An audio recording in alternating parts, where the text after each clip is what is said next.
Nate's overnight shift at KVRX Radio started at midnight. The station was ancient, built in 1962, barely updated since. His job was simple: play the automated programming, make sure nothing broke, go home at 6 a.m. Easy money, his manager said during training. Just don't go into the archive room in the basement. Old equipment, structural issues. Off limits. Nate nodded, not really listening. The first week was mind-numbing.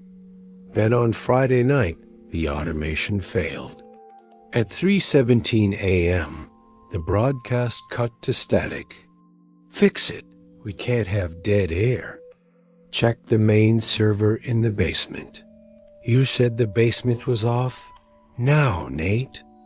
Nate grabbed a flashlight and descended the narrow staircase. The basement was a maze of old equipment. At the back, he found a door marked Archive, Restricted. The door was slightly open. Inside, Nate found shelves of reel-to-reel tapes, each labeled with future dates. One tape was labeled KVRX News Broadcast, November 15th, 2024 to 6 a.m. That was tomorrow morning. Curiosity overwhelming caution, Nate loaded the tape and pressed play. Static, then a voice. Good morning. This is KVRX News. Our top story. A tragic accident on Highway 9 has claimed 3 lives. Nate stopped the tape. This was insane. He checked another tape. December 3rd, 2024. He played it. The missing college student, Nathan Cross, was found dead today in the basement of KVRX radio station. Nate's blood ran cold. Nathan Cross. That was him. December 3rd was 17 days away. Nate ran upstairs, but the door was locked.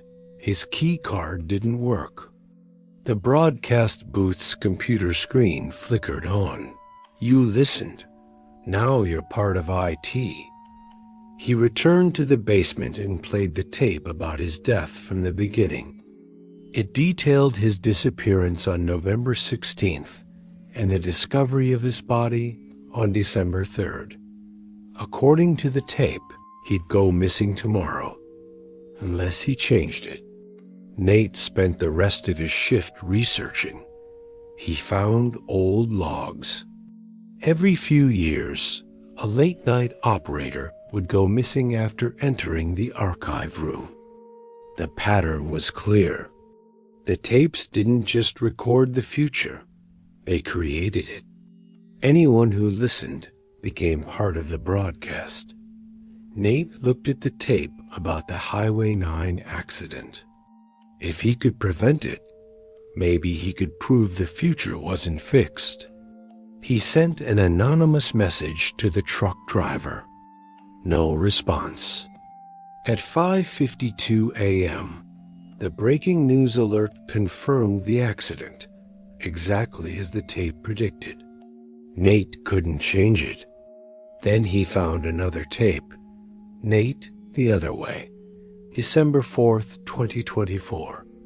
He played it. His own voice, older, tired, explained the only way out. Create a paradox. The tapes recorded what will happen. The December 3rd tape said he'd stay in the basement until he died. The paradox was simple. Leave. But his voice warned him of another tape. December 10th. His little sister Mia's fatal accident. If he left, he couldn't save her. If he stayed, he'd learn the details to save her. But he would die, and she would die anyway. The tapes knew he'd sacrifice himself for her. Choose, Nate. I chose wrong. Don't be me. Nate stood in the archive room. He could stay and try to save Mia, guaranteeing both their deaths. Or he could leave, breaking the loop, giving her a chance in an unwritten future. He walked toward the exit. Behind him, the tapes began to play simultaneously, a cacophony of recorded futures screaming at him to come back. He reached the door at exactly 6 a.m.